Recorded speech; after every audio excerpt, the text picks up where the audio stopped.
If I'm looking to avoid conversation with somebody, I just say I'm a programmer. Who is Derek Sivers? A musician, a founder, a nomad, and a philosopher. If somebody really cares, I say I'm an author of pop philosophy books.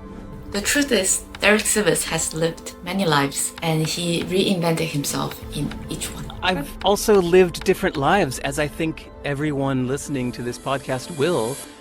At 38, he sold his company and everything changed. At 38, I sold the company, and it made me kind of philosophical because suddenly I could do anything. At every stage, you'll have to make the decision that says, does this fit into the ultimate life I want? And in this episode, we talked about the little experiments that shape us, like learning music, how it helps us to slow down and step into the unknown. When you learn music, you have to slow down and every week take on something that you don't know how to do. Because eventually, that way of life starts to shape us. And that becomes a way of life. It starts to shape how you see the world. From building CDbaby to ditching the 9-to-5 path, Derek's story is full of tiny experiments, bold moves, and one rule. And I think the risky choice is always the growth choice. We also talk about China. For real, from Chengdu to Shenzhen, Derek shares how it feels like to visit cities that feels like it's designed for the future. I went to Shenzhen and Chengdu, and again, was just blown away with how nice everything is. If you're going to live for the future, then yes, you should go to China every month. You should maybe live in Songdo, South Korea. And we talks about how clarity usually not come with a plan, but from accumulating evidence. You take the leap first that doesn't sound that scary, and then you accumulate those evidence for yourself slowly. Yes, perfect way of putting it. You accumulate the evidence. I love that, Lydia. Oh, and if you ever doubted whether a different future is possible, learn how to make money. Being good at making money gives you more stability than a job. And of course, we end up on what's most important. You can do anything, but you can't do everything. Derek says, whatever scares you, go do it. This is Escape 9-to-5, and today's guest, I have this honor to introduce you, Derek Sivers. Let's dive in. Okay, and now I am also recording. I prepare so many things, but then honestly, I just want to say thank you and apologies for this. Oh, it's fine. Too. Don't worry. Shall we dive in and begin? Yes. I usually start my podcast with 2 truths and a lie. If you can share 2 truths and a lie about your unconventional life journey. Let me guess which one is right. From the age of 18 to 28, I was the ringleader MC of a circus. It was my full-time job. Yeah. I am such a minimalist that I legally removed my middle name since I wasn't using it. I left America forever and I renounced my US citizenship, so now I am only a citizen of New Zealand, India, and the Caribbean island of Nevis. I know that you're a ringleader. I don't know whether that's exactly the age that you mentioned. I know that you have renounced your US citizenship. So I guess you still keep your middle name? It was a trick. All 3 of them are true, except the circus was only a part-time job, not a full-time job. Oh, so I did legally remove my middle name. I never used it. It's a lot of people I know in America or England especially have these middle names that we just never use. And I think, what is that there for? We don't ever use it. What is that about? So I just found out it was a $25 form to legally remove my middle name. So done. I wanted to describe you, but I don't know how, because I was very, very excited. And then I told everyone that Derek Sivers is coming to my podcast. For people who are living under a rock, how would you introduce yourself today? And how would your oldest friend describe you in 3 words? My oldest friend would, in 3 words, would say, my friend Derek. Okay. How's that for a cop-out answer? If I'm looking to avoid conversation with somebody, I just say I'm a programmer. And most people will just say, oh. And that's the end of the conversation. It's beautiful. If it's, I'm on a public place and I don't feel like engaging with the chatty stranger next to me, I just say, I'm a programmer. But if somebody says, oh, what kind of programmer? Back end or front end? And I say, oh, really? Do you know what you're talking about? Great, let's talk programming. Because I actually spend so much of my time programming. I love programming. And I never have anyone to talk with about it. So if somebody really wants to talk programming, it's a good filter to just say, I'm a programmer. Yeah, that's how I do it publicly. Okay. If somebody really cares, I say, I'm an author of pop philosophy books. That's the identity you want to carry with you, I guess, like the one. It's what I'm currently focused on. I was trying to describe, was like, this guy who wrote this book called Hell Yeah or No. And then people mostly know about the book. And then I said that he's a person who knows what's enough for himself. So then he sold his company, never took the money that the company is. And then a lot of the people wrote about you. A lot of people mentioned you. That's how I come across your work when I was watching Ali Abdaal's YouTube video when he introduced your book. The book before Hell Yeah or No. Anything you want. Anything you want. Because I was trying to prepare for this podcast. I listened to so many conversations. Each conversation, if people don't know you, it could be a different person. Because you talk about that stuff on different podcasts. That's well, I mean, I've also lived different lives, as I think everyone listening to this podcast will.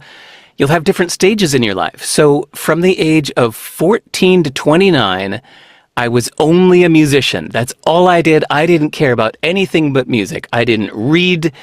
I didn't write. I didn't travel. I just wanted to do music, and that's all I did. Head down from the age of 14 to 29 for 15 years. I was obsessed with only music. I had no interest in anything else. But at 29, as I was selling my music, I accidentally started this company. So for 10 years, from 29 to 38, I did nothing but CDbaby, this music distribution company I was running. And I was just an entrepreneur. I stopped playing music. I was just completely focused on running a great business. At 38, I sold the company, and it made me kind of philosophical because suddenly I could do anything. I had all the freedom. You talk about escaping the 9 to 5. There is such a thing as too much freedom when you literally could do anything. Yeah. And you could go anywhere because you don't have to be anywhere and you don't have to do anything. If you have total freedom, it can be a little overwhelming. And so it makes you philosophical because then you start asking, well, what should I do? I can do anything. I have every option in the whole world available to me right now. What's worth doing? Then I spoke at the TED conference in 2009 and 2010. I spoke at the TED conference like 5 times in 2 years. And not TEDx, not little events. I mean the big main stage TED. 5 times in 2 years. So for many years after that, everybody only knew me as a TED speaker. They'd say, well, what did you do before TED? You're just the TED guy. So then I published my first book called Anything You Want because Seth Godin asked me to. And then people started to know me as an author. And they said, well, when's your next book? And that's when I decided, actually, right now I'm really enjoying writing. But this book that you mentioned, Hell Yeah or No, I think it's my worst book. I have 5 books, and I think Hell Yeah or No is the worst of the 5. My last 2 books are great. I also read the other one, How to Live. 20... Oh, good. Okay. Yeah. So I think Useful Not True and How to Live are the 2 books that I'm the most proud of. I think those are my best work, writing-wise. So much so that I don't know if I'm going to write any more books, but we'll see.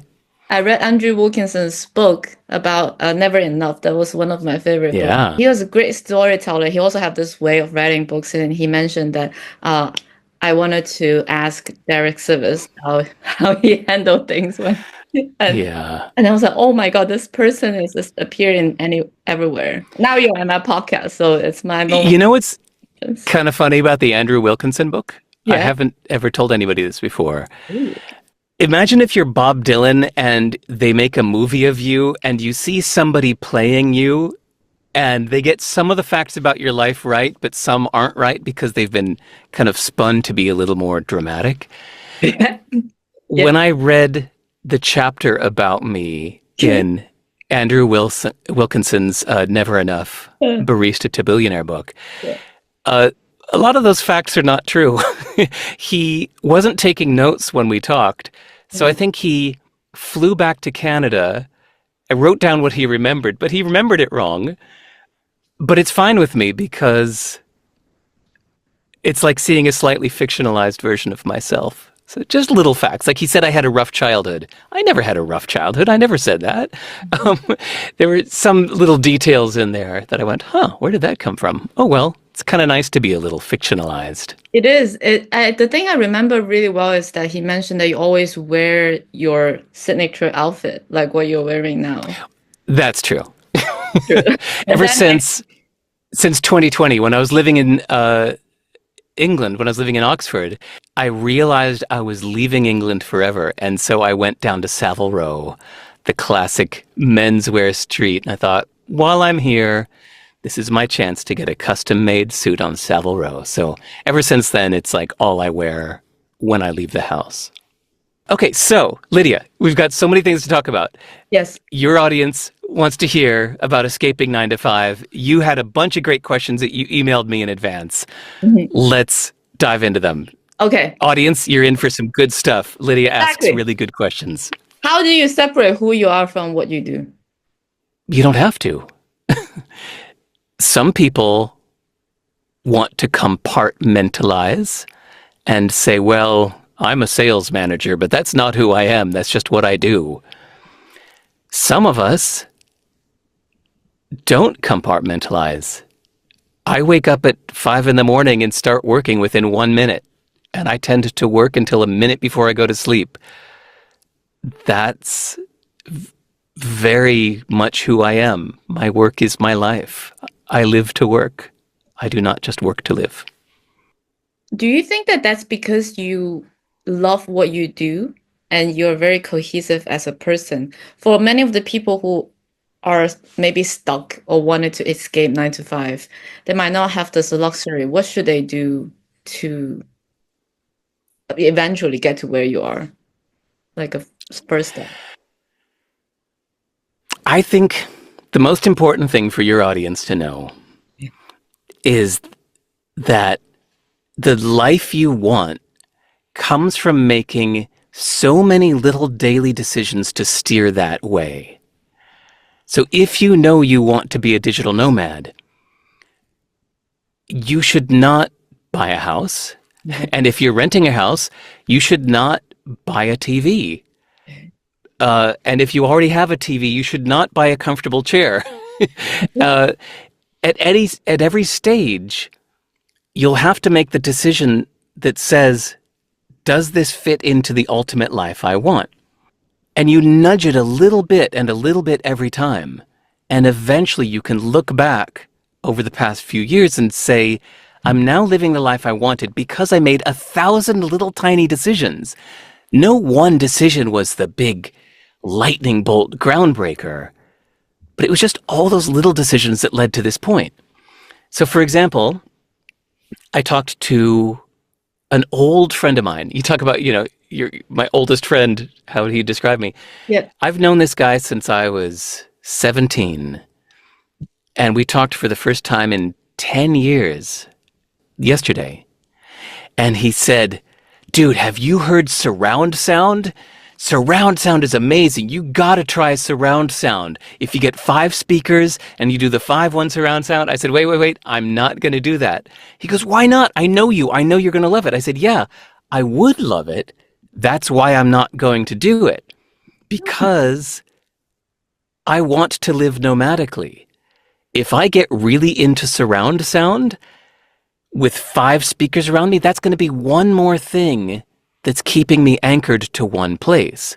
Yes. So I will forego the joy of surround sound for the deeper joy of living free with almost no possessions. Same thing with like a really nice desktop computer.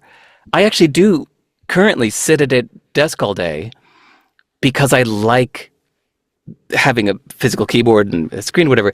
And it's tempting to get a real desktop computer because It could do stronger AI stuff. It's a better bang per buck. But that would be one more thing keeping me anchored to home instead of feeling just as comfortable at a cafe in Chengdu as I am at home in New Zealand. In fact, someday soon, I don't want to ever say at home in New Zealand. I would just want to be at home wherever I am in that moment. So I have to keep making a bunch of little decisions to forego pleasures, forego things I would enjoy, but I'll forego them for the deeper joy of living the ultimate life I want. So finally, to answer your question, the steps to get where you want to be are many, many tiny little sacrifices along the way. You make the choice each time, the tiny little choice that steers you to the life you want.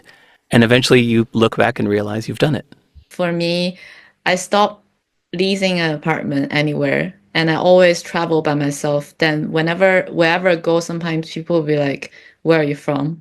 Then I was like, I used to live in Hong Kong. I grew up in China, studied in the US, and now I live in London. And then these people, they would be like, where's home? Then I said, home is wherever I am. So Nice. yeah. Yeah. That's Actually, Lydia, my recent definition, yeah. I've done a lot of soul searching about this. Uh-huh. To me, home is the place with no obstacles. Huh. So for you, where is home? It's just wherever you are. Wherever is comfortable.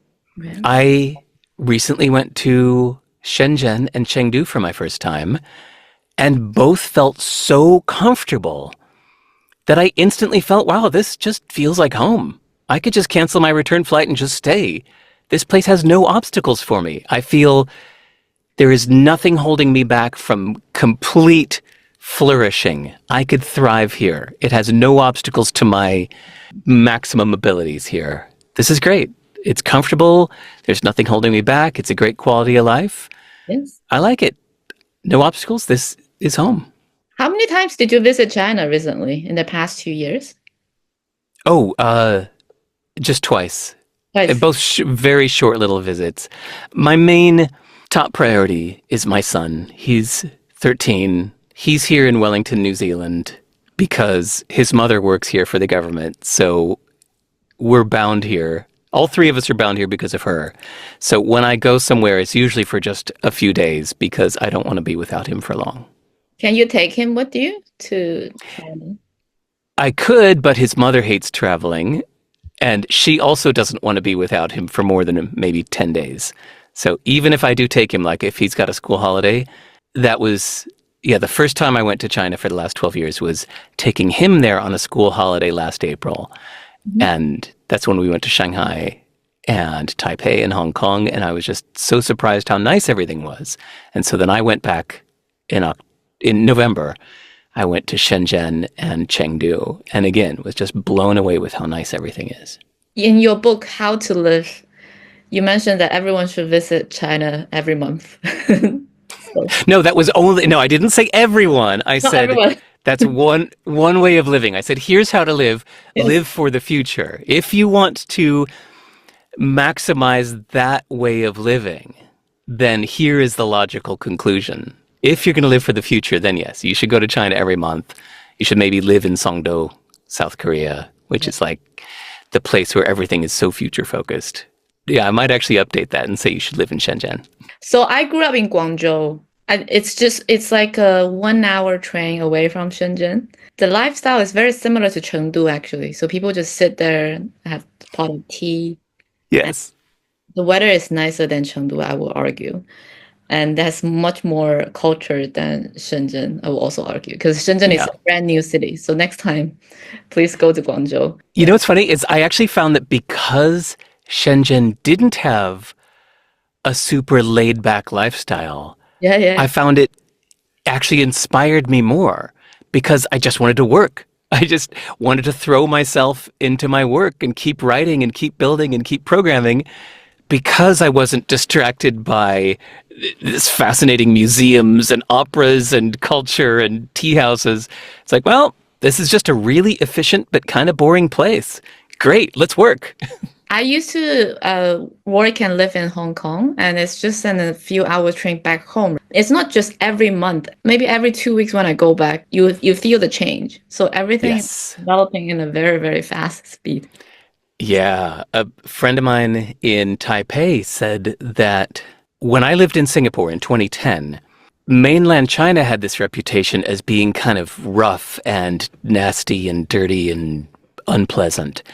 And Taipei had this reputation of being so like refined and civilized and nice. And only 14 years later, which to me, feels only 14 years. That doesn't feel like that long. I went back 14 years later and Shanghai was the place that felt so refined, so pristine and beautiful and perfect. And then I went to Taipei and it was like, it's a little nasty. It's a little rough here. So then I talked to a friend that grew up in Taipei that she's an investor that goes over to mainland China like every year as part of her work. And she said, the thing is, I think Taipei kind of hit its plateau around 2010. It got to a really nice quality of life and then stayed there.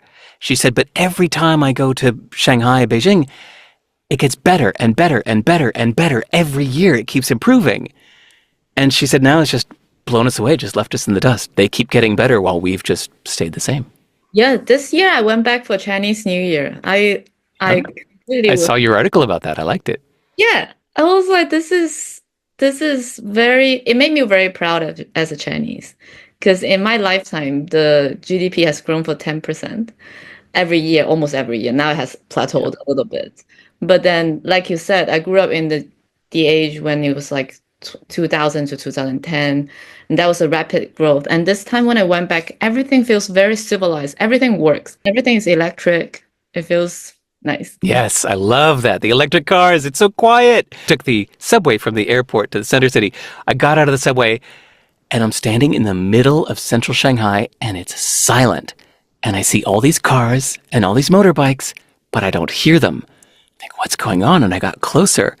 And that's when I realized they're all electric, but it's almost unnerving that they can go right in front of you and they're silent.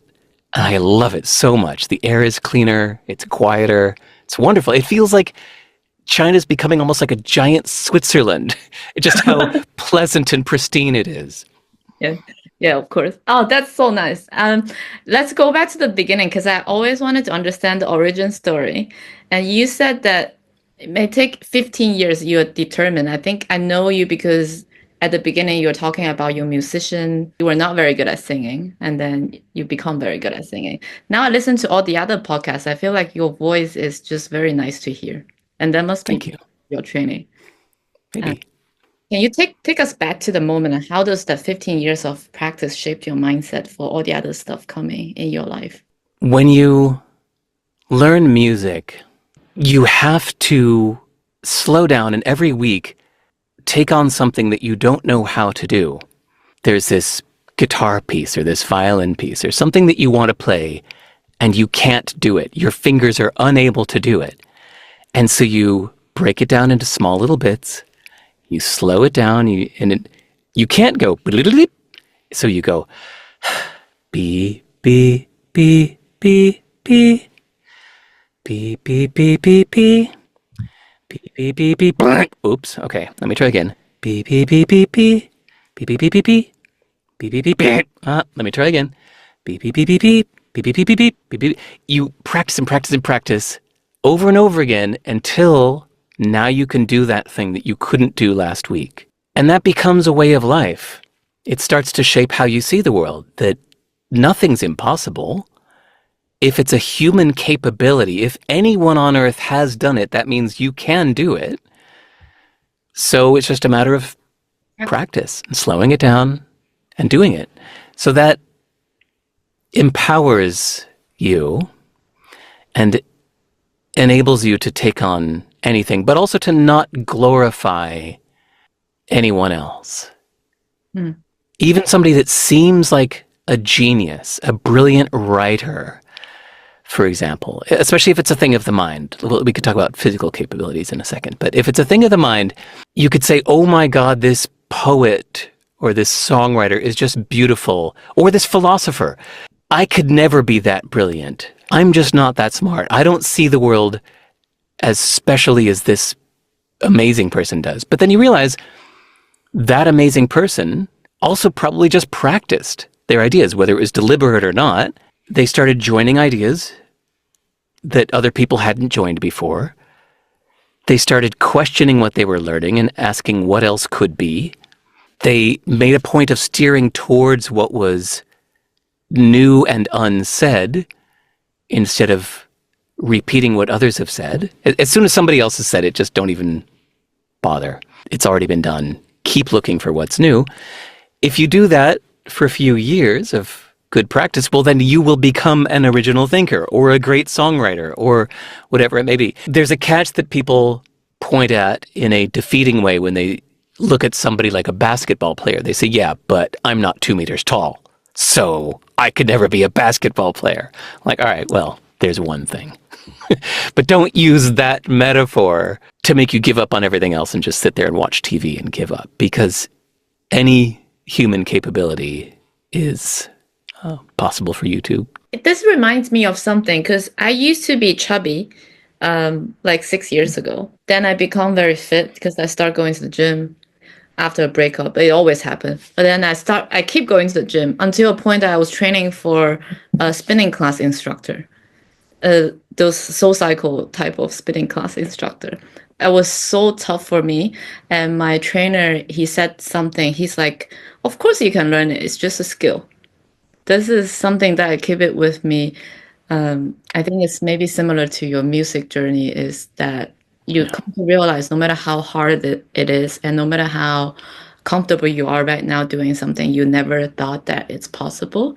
It is possible right now. It means that even though the path might not be set very clearly to me as for now, I can still figure it out, move it 1% closer to the goal every day. So in your book, How to Live, you said that maybe they can build great business and then they just become anonymous.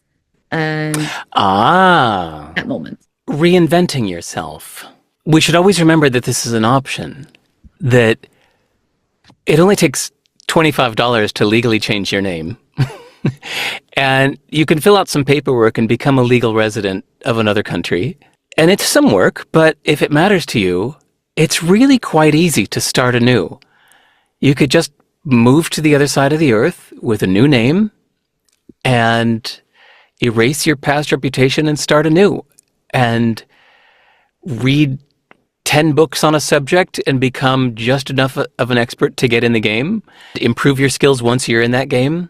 You don't need a university degree. Think about people doing AI right now, or many things. I mean, a lot of computer programming are things that you couldn't have got a degree in this. You could have got a degree in computer science, but it wouldn't really teach you to be a great programmer. A lot of these skills you don't need a degree for. You just have to jump in and do it. So you're always free to reinvent yourself. It's good to remember when you feel that you've hit a dead end. I think it's very important for people to understand, like, there is an option to reinvent themselves.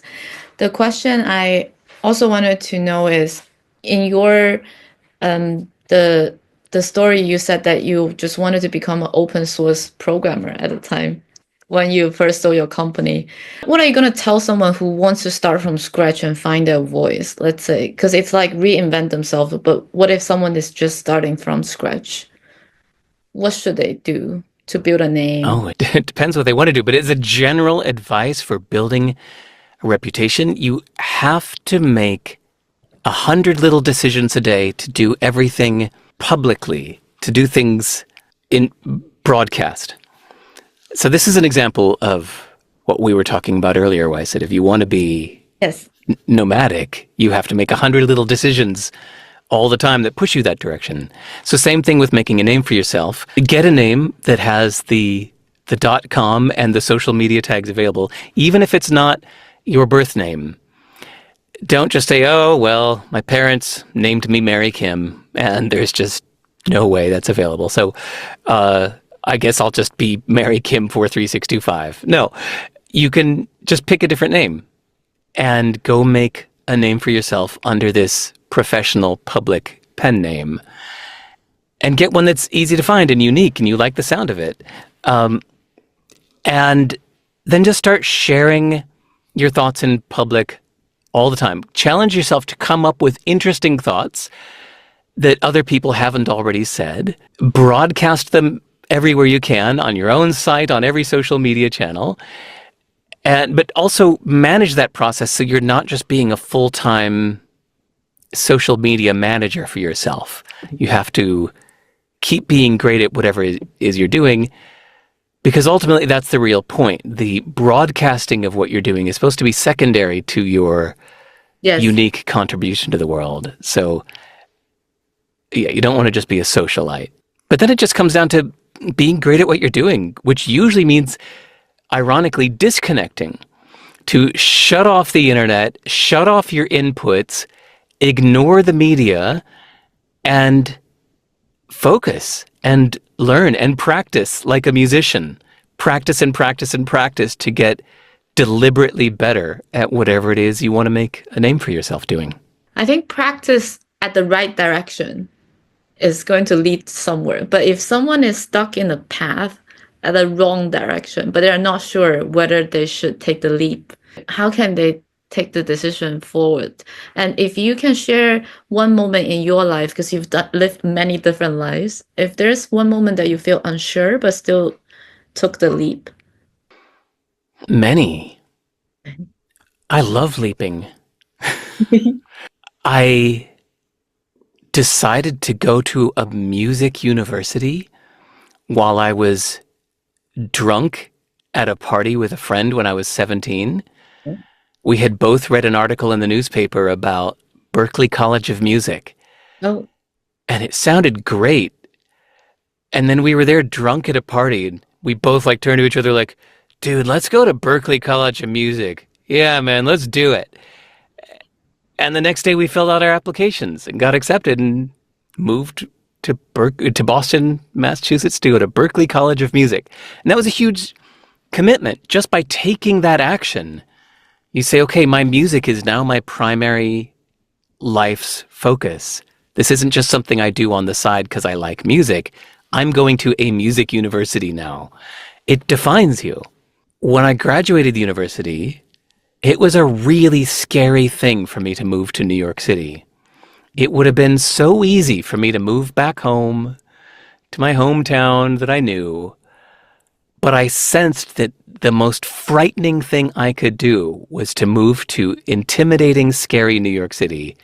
So that's what I did. I had a rule of thumb ever since I was a teenager that says, whatever scares you, go do it, because then it won't scare you anymore. So I follow that rule of thumb over and over again, even if it means talking to this gorgeous, intimidating person. I'm like, oh, I'm scared to talk to her, therefore I will. I'm scared to move to New York City, therefore I will. I keep doing the scary thing, including quitting my job after 2.5 years at the same job in New York City. I was performing in the circus on the side on weekends. I had a regular 9-to-5 job Monday through Friday in Midtown Manhattan. Oh, really? And then every Friday at 5 p.m., I would race down to Penn Station and hop on the 6 p.m. train up to Massachusetts, where I'd perform with the circus all weekend. Every Monday morning, I'd catch the 6 a.m. train down from Massachusetts back to New York City, getting into the city right at 9 a.m., enough to show up at my job at Monday morning at 9, smelling awful from my early morning journey. And so I did that for 2.5 years until I had $12,000 saved up, which maybe was the equivalent of $20,000 today, but not a ton of money. But it was enough that I knew that I could quit my job and be a full-time musician. So I just challenged myself to do the scary thing, and I quit with no safety net except this $12,000 in the bank account. And I thought, all right, I'm just going to have to work extra hard to be a full-time musician now. And I did it. And I rose to that challenge. If you have to, you will, and it becomes your self-identity. You throw yourself into it. But then I forced myself to leave America. I realized after 10 years that leaving America forever was the most scary thing, because America is all I know at that point. I was 40 years old. 40 years old, I had never really left America. So at the age of 40, said, all right, not only am I leaving, I'm leaving forever. I'm going to ban myself from ever returning. I can come visit for a few days, but I will never live here ever again. So that's why I renounced my U.S. citizenship, to prevent myself from going back. And I don't know, met a girl I hardly knew. Her parents wanted us to get married, and everything in me said no, so I said yes, because I realized I was scared to get married. So okay, sure. I keep taking those leaps. Once you take you take the leap first, that doesn't sound that scary, and then you accumulate those evidence for yourself slowly but Yes, surely. perfect way of putting it. You accumulate the evidence. I love that, Lydia. First of all, I didn't know you have a regular job. That's why I didn't have those questions. I was like, what was the job about? I was the librarian at Warner Chappell Music Publishing, Warner Brothers music division in Midtown Manhattan. And it's a relevant to music job. Yeah, it's loosely connected. It was good to be in the music business to help me make more connections and see the inside of the music industry. I wrote a whole book about it. It's called Your Music and People, and it's about everything I learned from being on the inside of the music industry and then leaving, setting out to do music on my own, and then starting CDbaby to sell other people's music. And so like being on both sides of the counter, trying to get my music sold and then later being the one selling other people's music. It's everything I learned about holistic marketing along the way. What was the moment that made you want to leave then? It was the challenge, the safe choice and the risky choice.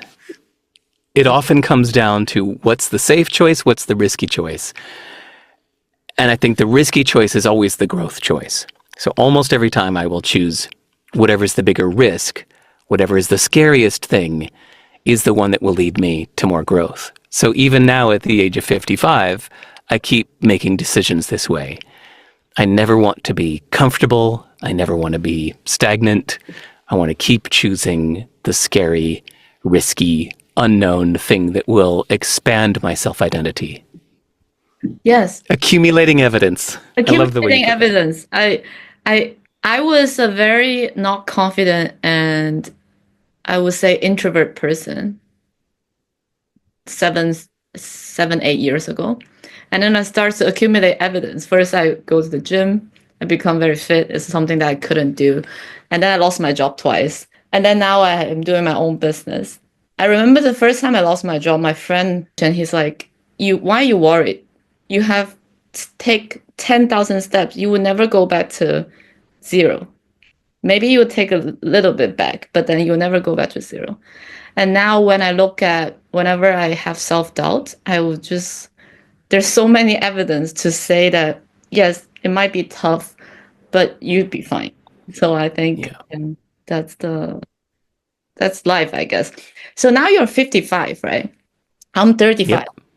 If you could go back and give your 35-year-old self career advice in 10 seconds, what would it be? No, I wouldn't do that. That's trying to help me avoid some mistakes, but the mistakes are what help you learn. I want the mistakes. I want to make more mistakes. The more mistakes I make, the more I learn. You only really learn when you make a mistake and learn that something you were doing or thinking was wrong. So I want more of that. I don't like this go back and tell yourself something question, because it's trying to help your past self not learn something directly. What would you tell me then in 10 seconds? I don't know. It's so unique. Okay, if you don't mind me skipping ahead, can you right now ask me that question that a previous guest asked you to ask a future guest? Yes. So his question is, what's the most significant event that affected the world the most in the last 25 years? Okay, I disagree with the question. I'm glad you sent it in advance, because I had a minute to think about it. That as soon as you say the world, what's been the most significant event for the world, it leads you to generalize, because I don't know about you, I haven't met everyone in the world yet. The world are 8 billion individuals, each with their own different priorities. They are not one big mass that is equally affected by an event. So the invention of the internet was a big event that affected a lot of people. But I'll bet you that was almost nobody's biggest event. There's somebody whose biggest event was that they finally met someone that makes them feel loved and safe. And there's someone else whose biggest event, life-changing event, was that they found Islam and they have surrendered to the Islamic way of life. That's the biggest thing that happened to them in 25 years. For somebody else, the biggest change in their life was reading this book. A certain book changed the whole way they approach the world. They're no longer scared. They see everything differently. It's empowered them. It changed everything. That book was the event for them. For me, it was selling my company. It wasn't the money, because I gave that away. It was the philosophical shift to no longer being on any track and just having this wide open blank slate. It's so different for everybody. If you start thinking in terms of the world, then you're just going to think in terms of what the media has shown you. It's a horrible filter because the media itself has its own business biases. They just want to show you what gets the most clicks, their businesses. They're not generating an accurate representation of the world. But if you start to say, what's the biggest event for the world? Yeah, you're going to get this awful, diluted, generic, filtered media version of the world. So I highly recommend that we stop generalizing like that. We stop thinking in terms of the world, or even my country, or even my city. To even say the people of my city, or people my age, is too broad of a generalization. Everybody's so different. I don't know if you, Lydia, need more confidence or less confidence. I don't know if you need more of a sense of right and wrong or less of a sense of right and wrong. I don't know if you need more connection to family or less connection to family. I don't know you well enough to know all these things, so I can't prescribe anything for you. Everyone is so different.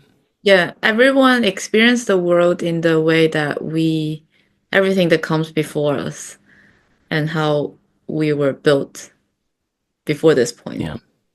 Yeah. I often have different goals than the people around me. Yes.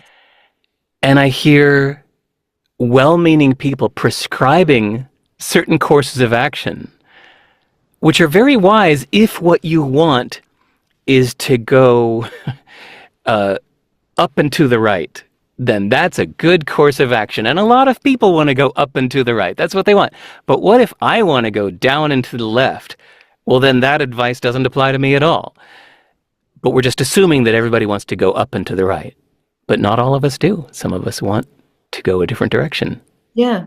You talk about a good goal as one that makes you take action now. So what's the current goal that's shaping your daily life? Ooh. All right, Lydia, I have a problem. What? I keep good records, and this has begun to be a problem. I'm becoming too aware of all the different things I want to do and could do. Okay. I could really, really relate to that movie, Everything Everywhere All at Once, when the daughter made the everything bagel. That's, to me, kind of the story of my book called How to Live. How to Live was my everything bagel, or at least 27 toppings for the 27 chapters. That was like, look at all of these different ways you could approach life. And none of them are necessarily right or wrong. All of them are possible. And in fact, you can do all of them in little ways, even if it's just 1 year each for 27 years, or 1 month each for 27 months, or minutes of each per day, minutes of following the good book, and minutes of being a public figure, and minutes of this. You could break it up every single day and live 27 ways every day. Now, the problem is, it doesn't stop at 27. I've got a folder on my computer where I keep track of my future plans. And every time I have a really good idea that I want to make happen, I immediately go into that folder, open a new subfolder, and I start speccing it out. I write the detailed execution plan. I start building the code. If it's a programming thing, I build the database. I start making the real nuts and bolts of how I'm going to make this thing happen. What are the steps to do it? I write about how much I want to do this and why and how I'm going to do it. So here's the problem. I've got over 500 of these now, all with detailed specs, and I want them all. I've also got over 504 ebooks, I just counted this week, 504 books that I've purchased because I want to read them, and I haven't had the time yet. I really want to read all 504 of these books. They're right there, they're purchased, they're on my computer or on my literal bookshelf, but I haven't read them yet. I also want to live everywhere in the world. I want to live in Africa. I want to live in Eastern Europe. I want to live in South America. I want to live in China. I want to live in India. Not just India. There are so many different parts of India I want to live in. So every day, I don't sleep very much. I stay up so excited working until 11 p.m. or so, and then I sleep for maybe 5 hours, 5.5 hours usually. Yeah. After about 5.5 hours, I wake up, no matter what time I go to bed, whether it's 10 or 11 or 12, I tend to wake up after 5.5 hours because I'm just too excited. As soon as my brain turns on, it just bang, bang, bang, bang. Oh my God, this and this and that. Oh my God, I just had another day and I want to do this. Oh, I gotta get back to finishing this. And I bounce out of bed at 4:30 in the morning, usually, and just start typing right away and get back to work on what I'm doing. So I've got too many goals right now. It's a problem. But they are all leading to action. I still hold to that a good goal is one that makes you jump into action. So maybe right now, for me, a good goal would be the one that makes me stop taking action on all of the others. You must have a prioritized list, right? 500 things, you cannot do all of them. If you open your folder, what would you pick to do on that day, that moment? How do you decide? Well, that's a problem. You cannot decide. I only last week made a temporary solution where I took the 19 things that I had pulled out of my 500. I had taken 19 and said, these are the ones I'm doing now. But those 19 were overwhelming me because every day I was doing a little bit of that and a little bit of this and a little bit of that, and I was feeling awful every day. So on the advice of a dear friend, I took 18 of them and put them back into the folder that says someday maybe and maybe never. And I kept just one thing in there, which is right now, today, I might be done tomorrow, but today I'm programming translation software on inchword.com for translating all of my books. That's what I'm doing today. That's all I'm doing except this conversation is programming that. As soon as it's done, I will open up the folder of 500 where I've already kind of nudged 18 of them near the top, and I'll pick a different one and do that to completion. It must be very exciting to have so many different type of things that you want to do. You also once said that give them the safety to experiment, make mistakes, and fail up. So if you wanted to do so many things, you must have moments that you fail, but fail up. Oh, all the time. I don't even know if I fail up. I just fail all the time. Yeah, and sometimes just certain things drop in my lap. Even personally, I recently made a new friend that's a bit of a big deal. Someone that lives like 5 houses down from me. And I have become really, really close friends in a way that I'm not used to. I'm used to having my close friends across the world from me. So we just talk on the phone every few days. And to have a close friend live 4 doors down from me is a really new thing for me. It's actually a really new experience. It's really hard for me. So, like letting a new person into my life like that, physically, like into my house, it's weird for me. So what I'm saying is sometimes these things drop in your lap. So another example is this house I'm living in right now. I don't like this house. I've never liked this house, but I was seeing somebody 4 years ago that liked this house, and we were talking about moving in together. So I bought this house because she loved it so much. And then a year later we broke up, and now I'm still in this house that I hate. No, I don't hate. I just don't love it. I don't like it. And so then my neighbor on that side, you can see the house right there out the window. The neighbor on that side, that old lady moved out and put her house up for sale. And so I put a lowball offer on it and I got it. And then the neighbor on the other side that way said, well, actually, I'm leaving too. So if you buy my house too, then you can have this whole section because it's like these 3 houses share a section and share one driveway. So actually, as of 2 days ago, I bought the other neighbor's house too. So now I own these 3 old 100-year-old houses that are decrepit and decaying.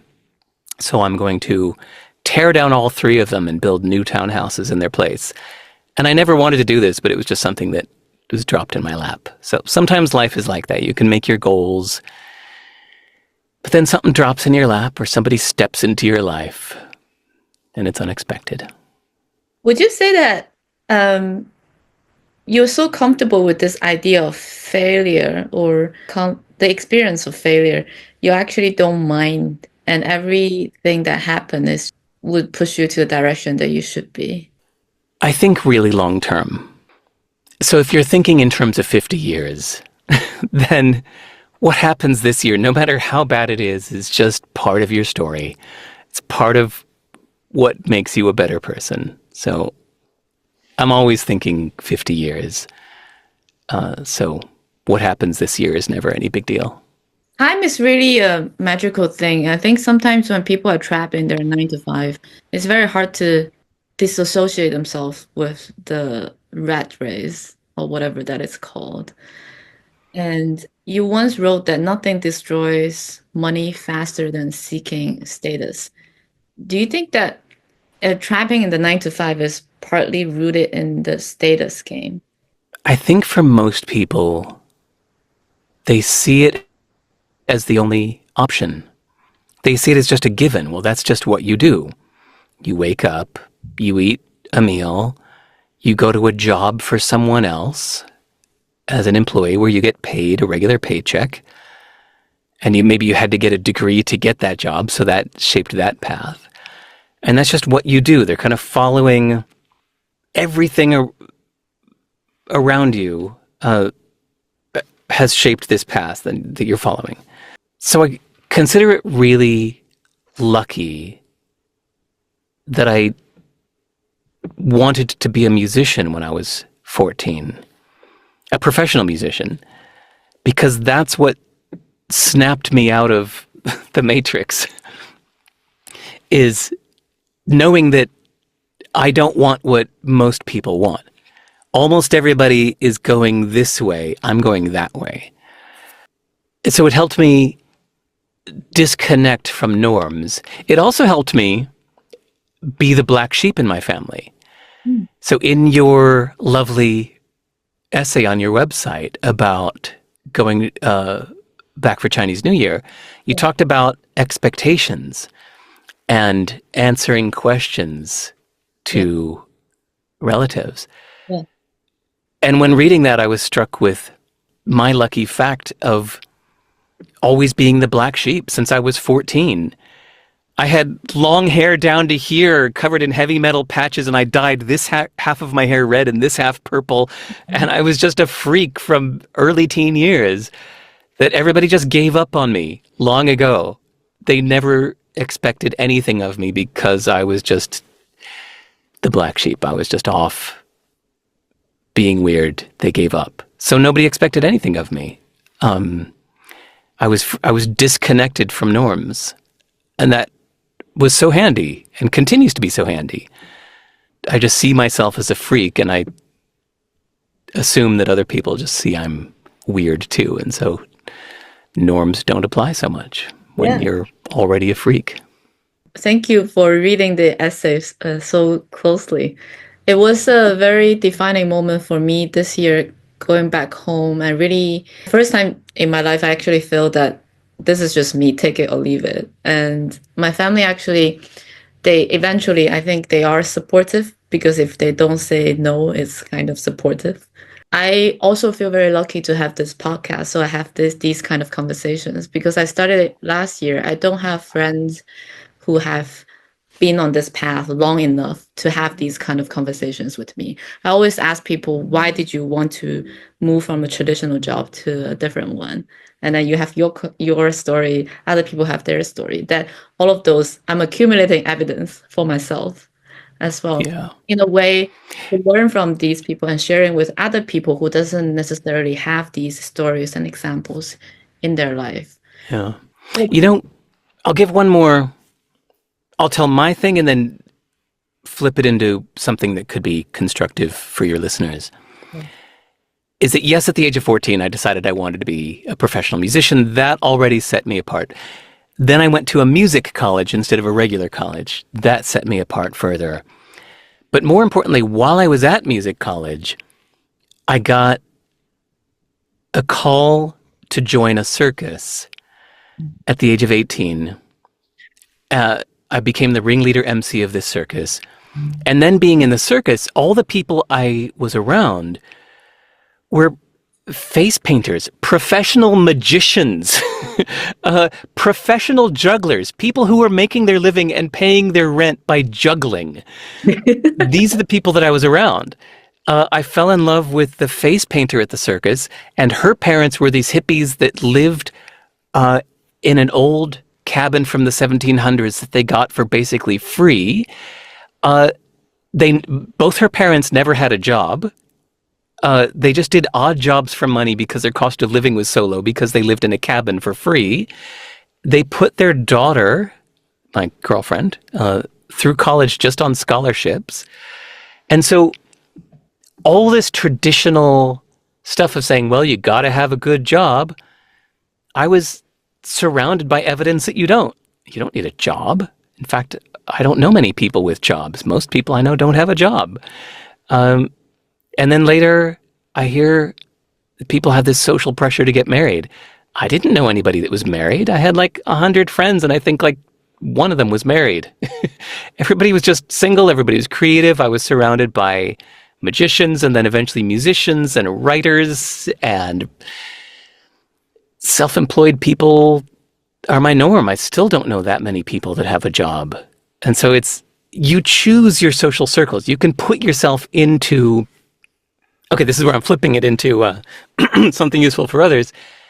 You can deliberately just put yourself into different circles. You could go join a meditation group and a pottery class, or go down to some artsy center or whatever and just meet more people that have dropped out of the usual 9-to-5 race and befriend them and get to know them. And pretty soon you'll be in a group of friends where you're the only one that has a job. And it really helps shape your sense of possibility of the world. It helps you just see the world differently.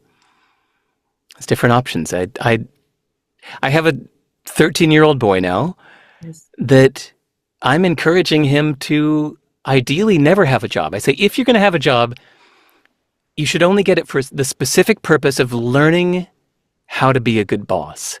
Mm-hmm. By getting a job and working for some bad bosses, you'll see how badly it sucks to have a bad boss, and it will help you learn how to be a good boss. But I never want my son to have a job except for that. And because of that, I don't think he necessarily needs to go to a university. Because the only reason you really need to go to a university is to get the degree so that you can get a job. But if you don't want a job, then it's moot. You could just learn through other means. I've shaped him with this whole path since he was born to just say, no, don't worry about that. Don't worry about your grades. Don't worry about this. Learn and be smart, but never think that you need to get a job. Learn how to make money. Yes. That's way more, eventually way more stable.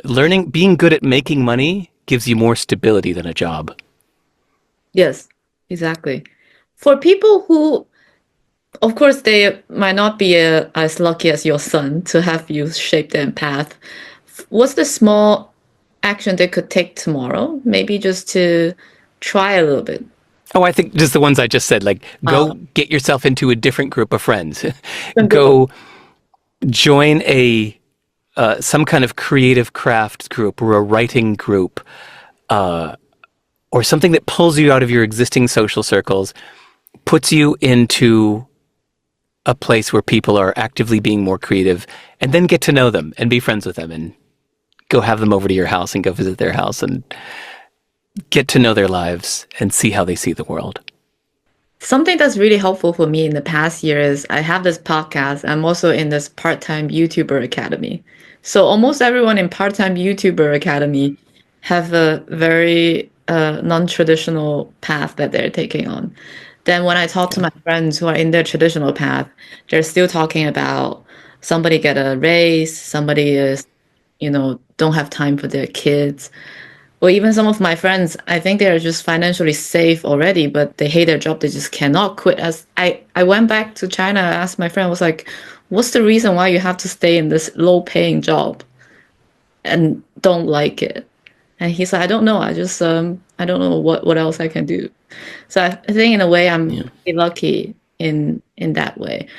Along the years, I wanted to ask, there must be a lot of people go to you, ask different type of questions, right? What's the most, would you say there's a few couple of questions that's unexpected that someone has ever Oh, the only one that comes to mind.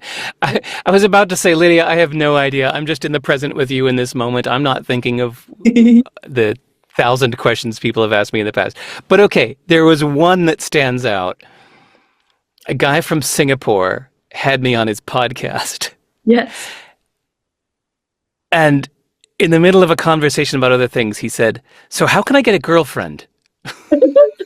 I went, "I don't know." First of all, you don't know him that well, I guess. At all. Yeah.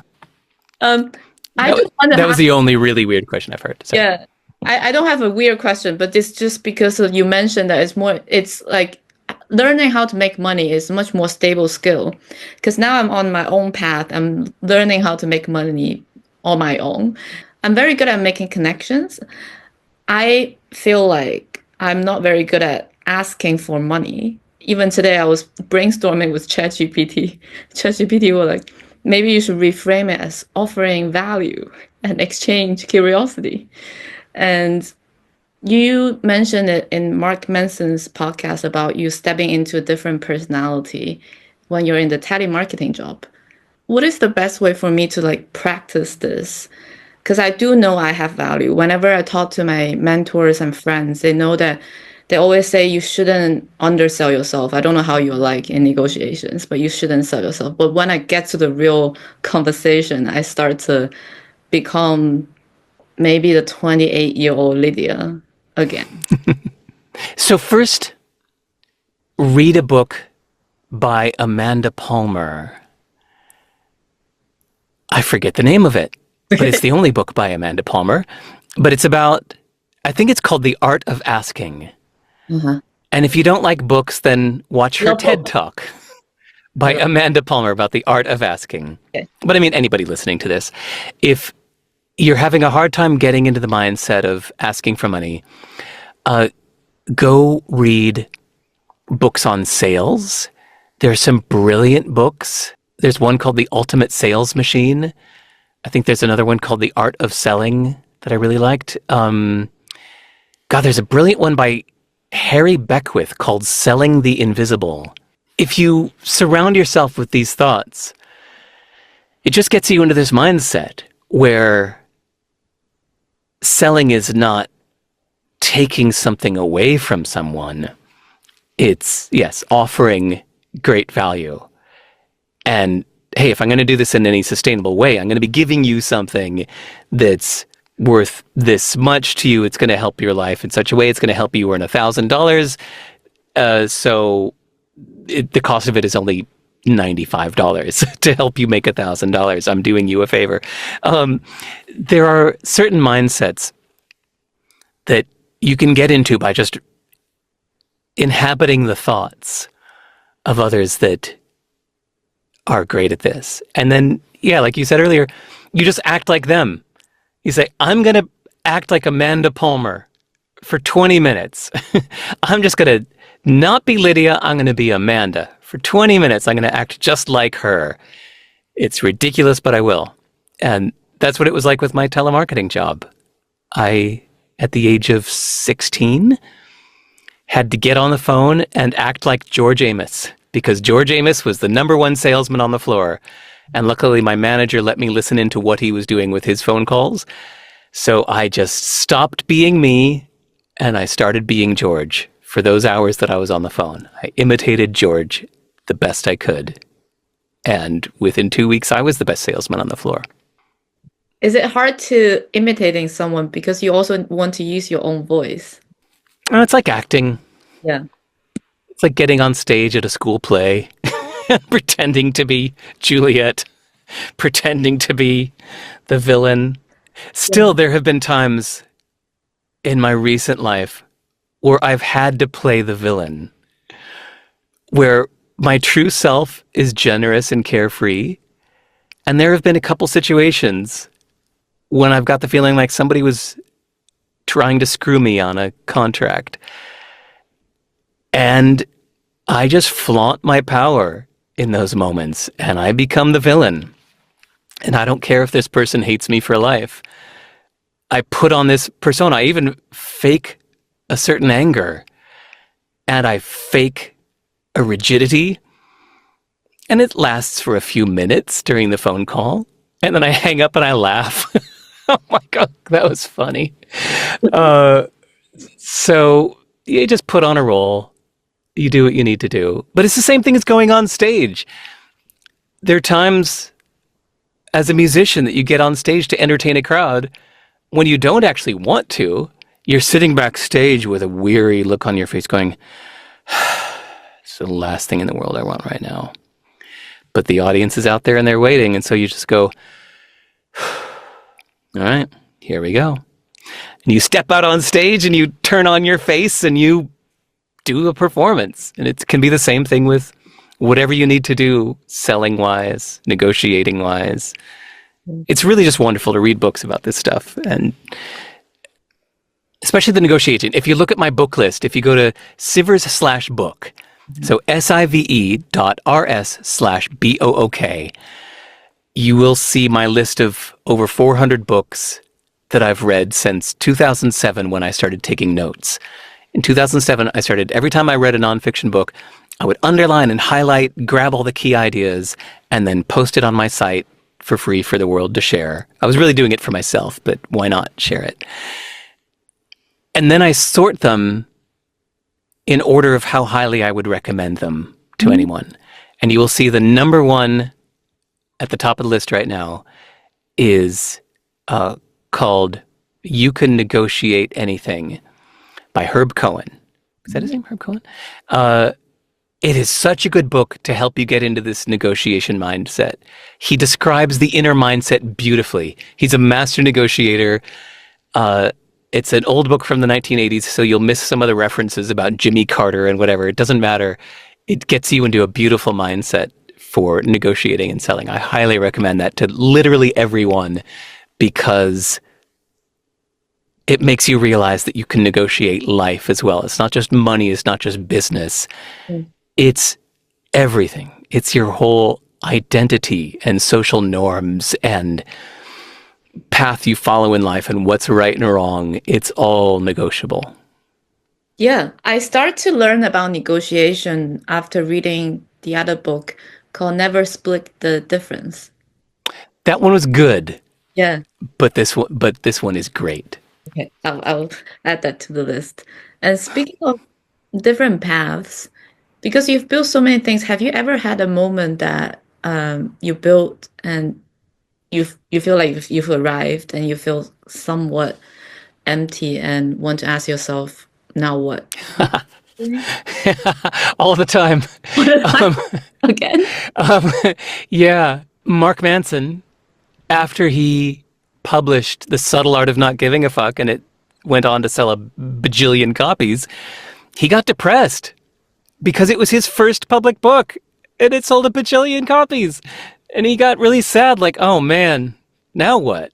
He was lost and empty for a year. We talked a few times that year, and he was feeling really lost and not sure what to do. He knew he had to do another book. The publisher wanted a follow-up, but he was feeling really depressed. And so I think almost every time I finish a thing and launch a thing, I'm initially elated because I'm so proud of the thing that I've released, and I put it out. And then, now what? I've thrown everything I've got into this thing. That's what just happened with my last book called Useful Not True. It was 2 years of my life. I just was completely focused on that one idea. I put it out into the world. It's going well. People like it. And I have no idea what's next. How do you hold the space for this now what phase? What is your useful tips for yourself that you practice? I can just tell you from experience that that feeling might last a while. The worst I've had it was for a whole year and a half. After selling my company, I spent a year and a half adrift. And I considered many, many ideas. So this is my advice. If you consider some ideas and try deciding, that's different than deciding. Deciding means to cut off all other options. A true decision is where you cut off other options. So instead, try deciding. Like do a trial decision to say, yeah, I am going to do it. I'm going to move to Mexico and learn Spanish. And I'm going to be a professional potter. And I'm going to take pottery classes. And I'm going to do this. And I'll start my pottery business. And you write out how this plan's going to work, what it implies. You look at where you're going to live. You talk to people that live there. Maybe you even tell some trusted friends where you have a safe space to say, this is what I'm doing. And your friend echoes it back at you. And either that will make you so happy and excited that it will feel so congruent and right that you will jump into action and do it. Or after trying that decision for a few days, you might feel, no, not that. And then you just keep thinking of other possibilities. Or perhaps there's some detail in that plan that just needs to change, and it's just that one detail that was missing. So maybe it's the exact same plan, but not Mexico, it's Spain. Suddenly that plan sounds so much better that now you're super excited. In fact, that literally happened with me last night in a tiny sense, that a friend wants me to come visit Chengdu again. Mm. And the flights from Wellington, New Zealand to Chengdu are like 28 hours with 3 layovers. And it just sounded dreadful. So even though I knew in theory I wanted to go spend more time in Chengdu, I just wasn't excited about it. It sounded awful because of those flights. Mm. And just last night, I thought, wait, what if I fly to Hong Kong? Mm-hmm. Suddenly there's a perfect flight, just nonstop, 6 a.m., leaves here, arrives at 5 p.m. there, effortless, arrive at 5 p.m. in Hong Kong. Hey, I'll spend a day in Hong Kong, and then the next day I'll take the train over to Shenzhen and just take a nice, cheap Shenzhen Airlines up to Chengdu. Suddenly it all felt happy, and just that one tiny detail changed. I went, oh, this is really appealing now. I think I'll do this. So sometimes you should completely ditch an idea that hasn't excited you after you've tried deciding to do it. And other times you need to go back if it felt like almost the right choice. See if you can tweak some details that will make it appealing. And eventually something will hit you that will make you jump into action. And then you have to capture that moment and actually take the action in that moment when you're inspired.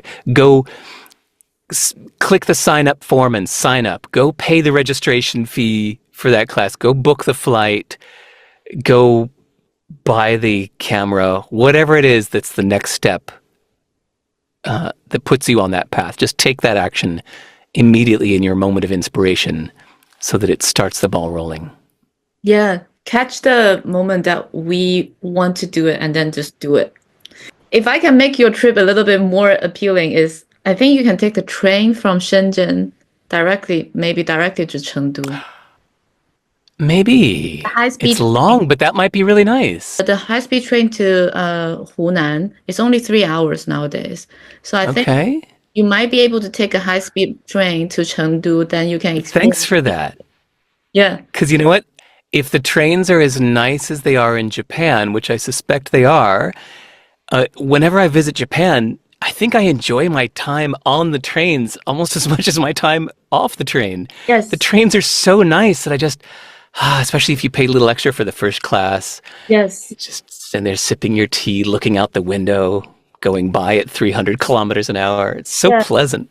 This is one of the things. Thanks for that. I might do Yeah, that. I think you can actually take it from Hong Kong. Check it. There must be so Okay. directly from Well, West. I'm going to see friends in Shenzhen anyway. I made 2 really good friends in Shenzhen last time that I'm eager to see them again. Yeah, but then you can take it. It's very nice nowadays. The train is Cool. like 150 kilometers per hour. So Love it. you just go. I took the super fast one from the Shanghai airport to central Shanghai. There is one that actually does go up to 305 kilometers an hour. And Yeah. they actually show you the little speedometer on the train. I got a video of it. I was like, wow, I'm going 305. Yeah, exactly. So we've talked about now and now what? So what's next for you? Your campus is smart, happy, useful. What's bringing you Ah, the most joy or curiosity right now for next? I don't know. That's my only honest answer. I the thing we talked earlier. It's a more nuanced answer that I gave you earlier about my folder of 500 things I desperately want to do and having to constantly pluck the next one that is the most urgent and important. Yeah, happy, smart, and useful. The reason, for example, I'm doing the translation project next and putting everything else aside is that I have many publishers that are contacting me wanting to publish my books in other countries, Yeah. and they are all just waiting on the translations being done. So I need something to manage my translations so that I can, every week or two, I'm getting an email from these publishers going, "How are you still doing it? Is it coming? We really want to do this. Please let us know." I'm saying, okay. And I do want my books distributed in other languages in other countries. So this fits the happy, smart, and useful intersection, the Venn diagram of those three, even though it's actually not quite the amount of shallow happiness. It's not fun, but it's ultimately more fulfilling. Well, you speak multiple languages, right? No, I wish. At some point, I thought you speak a little bit of Chinese. I know how to say one good sentence. 我现在不想看电视. Oh, that's very good. Thank you. 谢谢. I don't want to watch TV now. Yes. Yeah, I learned it in a grammar book. I like the way it sounds. It's got a lot of those fourth tone, the falling tones. 我现在不想看电视. I just like the way it sounds. But I am studying. In fact, that was one of the 18 things that I had recently pulled out. I was spending an hour a day practicing memorizing the components and the radicals so I could learn to read better. I was spending an hour a day on that, but I just recently stopped. That was one of the 18 things I put back into the someday folder. Yeah. I think because you're a musician, you have no problem learning Chinese because that's the most important thing is the tones. The tones, The yeah. tones are That's why I wanted to learn it. It was 25, maybe almost 30 years ago now that I met, oh my God, it was 30 years ago. 30 years ago was the first time I met a Chinese person that told me that the language had tones. And I went, wait, what? How does this work? How do you sing? If you have the tones, does that change how you write the songs based on the words you want to say? And she said, well, I don't know. That's an interesting question. I went, but oh my God, this is blowing my mind. And so for 30 years, I've wanted to learn Chinese. And in fact, that's why I went to China in 2010. I moved to Guilin because I signed up for Guilin Normal University for the 4-month immersion program. But unfortunately, I had just met my girlfriend and she came with me. And after 1 week, she hated it so much she was miserable. She insisted we leave. So my dream of living in Guilin for 4 months and becoming fluent was trashed. And we moved to Singapore, and then she got pregnant, and that was that. So I have not learned Chinese yet. I will. I used to teach my friends a little bit Chinese, and I have seen those books when they teach foreigners. Actually, they put the tones in a, how do you call those? Pinyin? No, they put the tones as if you're putting in a music notes, like Okay. yeah, so that you have different space between different sounds. Because for Mandarin it's easy, it's only 4 tones. For Cantonese, actually there are 9 tones. Right. I won't be learning Cantonese. Sorry. But when they teach foreigners, it's only 6. So then they put it in different in that music. How do you call those 5 lines of when you write do re mi, something like that. Okay. But yeah, that's just the segue because I'm really intrigued. I also feel like your writing is in a very poetic, calm, and warm way. Might be Thank you. difficult to translate just by a. That's the challenge. That's why I didn't want to just hand it to a publisher who's just going to hand it to a cheap translator so they can make more money. I want to work very closely with the translator and at least 3 reviewers that know my English writing well, that are bilingual, native speakers of another language like you that know my English writing well. I want to work with at least 3 reviewers in each language that work with the translator to make absolutely sure that this is really the best translation it can be, even if I lose money doing it. I just feel like if you're going to do something, do it right or don't do it at all. So if I'm going to do translations, I want them to be great. Yeah. I would love to read it if it's any helpful for the future. But Thank you. yeah. And then we talked about traveling. I know that you keep mentioning nomadic and you have nomadic blood, but because of your son, you're now bound to New Zealand. Which would be the first place that you want to move to after he grows? Bangalore Bangalore. and Dubai are my top 2. Maybe Dubai, maybe Abu Dhabi, which is an hour down the road from Dubai, which is a little more comfortable, less hectic, less traffic. Abu Dhabi's really nice. And honestly, so far, either the melting pot of Shenzhen or maybe the comfortable clean air lifestyle of Chengdu. Those to me are the big 3. I could really see living the rest of my life with 2 homes, splitting my time equally between India and China, because I see them as such perfect opposites to each other. Total chaos and total order.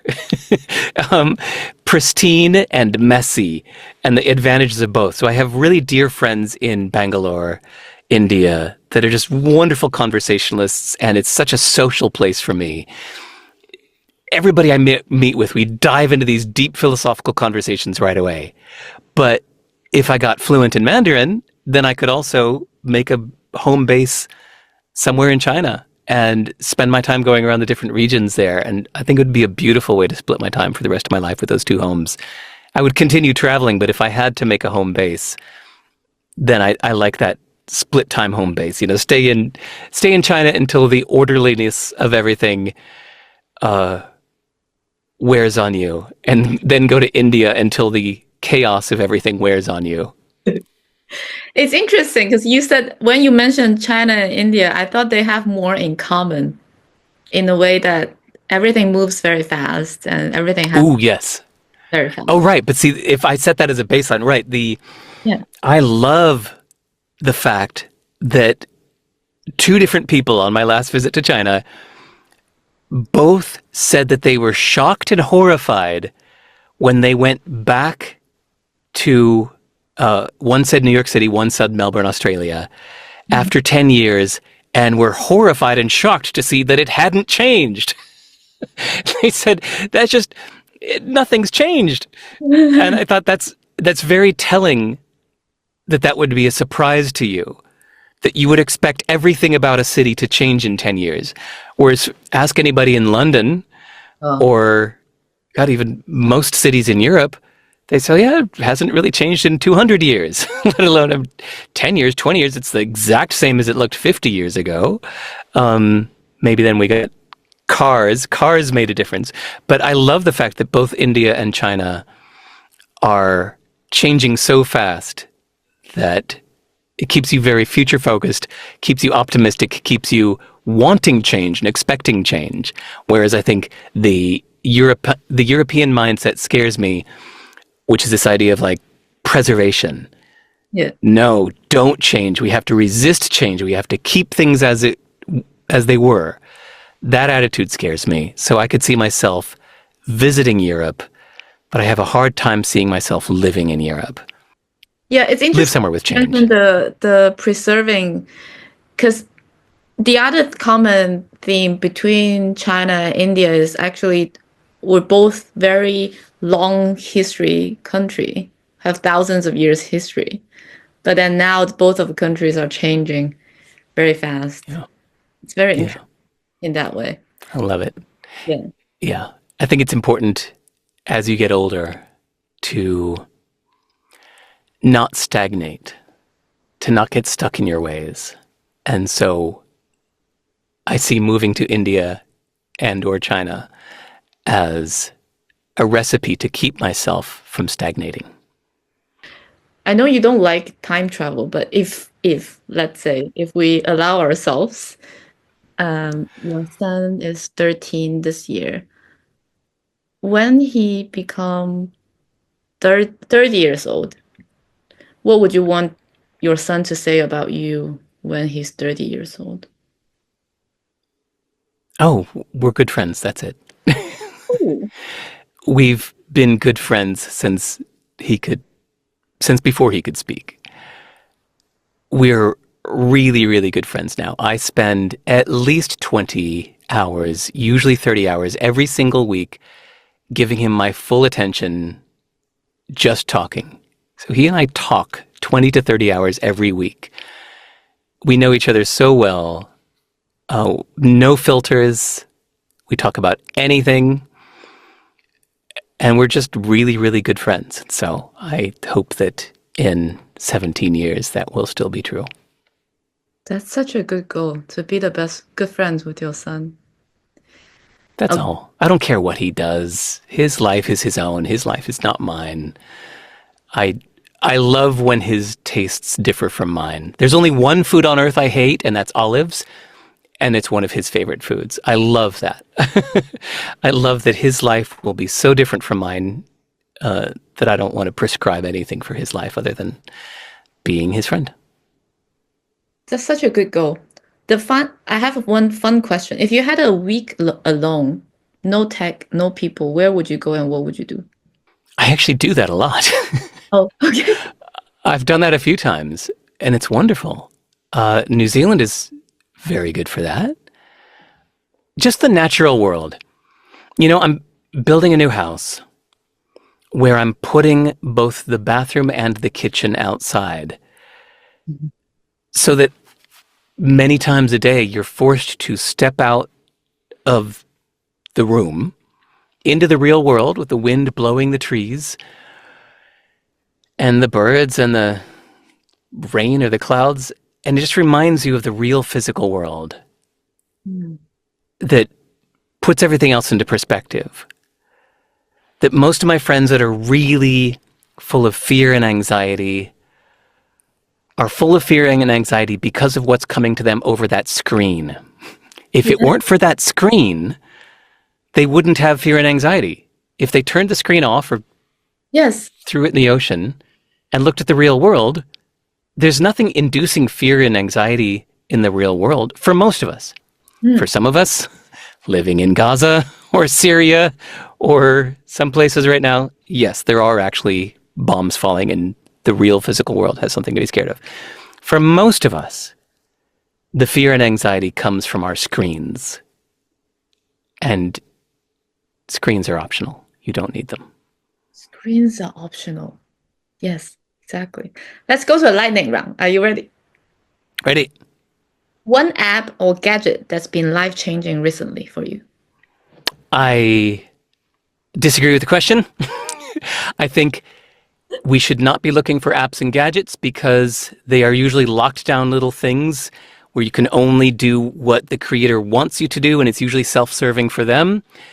Our incentives are not aligned. I think we should look less for apps and gadgets and instead better get to know a general purpose computer. And by that, I just mean a Mac, Windows, or Linux computer that can do anything you want it to do, not just what a gadget maker wants you to do. To have the ownership of that device. Yes, to have the power, to know how to drive it, know how to run it, know how to make it do what you want to do, not using any commercial software, not subscribing to anything. Learn how to use a general purpose computer so that you have tech independence. Yes. So a tiny experiment you tried recently that surprised you. I do so many. Almost every day I try something. Just 2 days ago, I tried putting carpet on all of my walls to see if it would reduce the echo. It did, but I didn't like it, so I will tear down the carpet and try something else. Everything that works for that moment to take action. Yes. Best and worst advice you've ever received? The worst advice was to start a record label when I wanted to be a musician. It was smart advice. It could have made me more money, but it did not inspire me. I'd say most of the worst advice was advice on how to make more money. And they might be right, but there's so much more to life than money. Money is a side effect. Money is like the odometer on your car. Yes.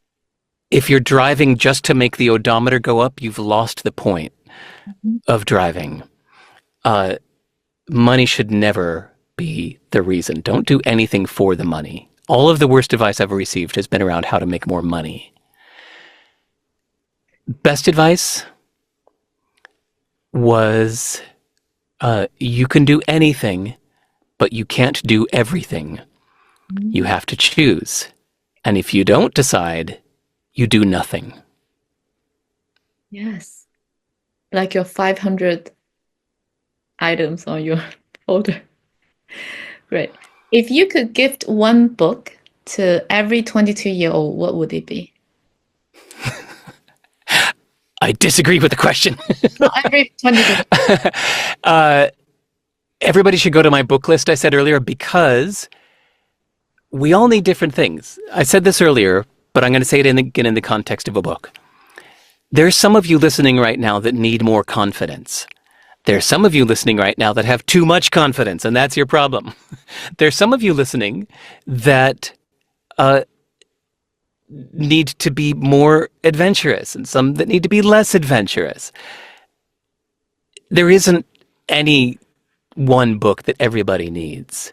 So instead, I highly recommend if you go to sive.rs/book, it's just a free resource. So I'm not telling you this to make money. I make no money from my site. But they're sorted with my top recommendations. But then it's up to you to see which one hits you now and feels like the book you need now. And only you know that. Nobody else can tell you what it should be. Yes, great. We'll make a link down below. And what's a non-negotiable habit that you do every day? There's nothing I do every day, not even eat. My weekly non-negotiable habit is giving my boy my full attention. You're a good friend. Final question. A quote or mantra you find yourself repeating lately? Whatever scares you, go do it. Whatever scares you, go do it. Like I reached out to you at the time. Yeah, I keep using that one to guide my decisions. Yeah, I think it's a good compass for all of us that doing what scares you is the thing that's going to lead you to grow and have a fuller life. Yes. It's a great place to end. It's such a pleasure, Derek. I must apologize for the tech difficulties. I really hope that you enjoy the conversation the same way that I enjoy this conversation. And I hope absolutely I can invite you back to the podcast and maybe we can do it in person one. Love it. Maybe I'll see you in Guangzhou. Yes. Yes. Thank you so Thanks, much. Lydia. Thank you. Bye-bye. So that's another episode of Escape 9 to 5. Escape 9 to 5 is my way to help people visualize and see the stories behind those who have changed their life from a traditional 9 to 5 job to a different portfolio life. If you like this video, you might resonate with this video as well. All the links will be in the show notes and you feel free to check out. If you listen to this on Apple Podcasts or Spotify and if you like it, don't forget to give us a 5-star review. It really helps the podcast to be discovered by other people. And if you like any specific clips or mantras or any takeaway from this video, please share with us in the comments down below. Share with your friends and family. That really helps the podcast. Thanks for being on this amazing journey. Until next time, I hope this episode gives you a little bit of inspiration, nudge you a little bit to do something on your own or just try something out for the first time ever. We're here with you. We have this whole community and all the guests coming. I'll see you next time.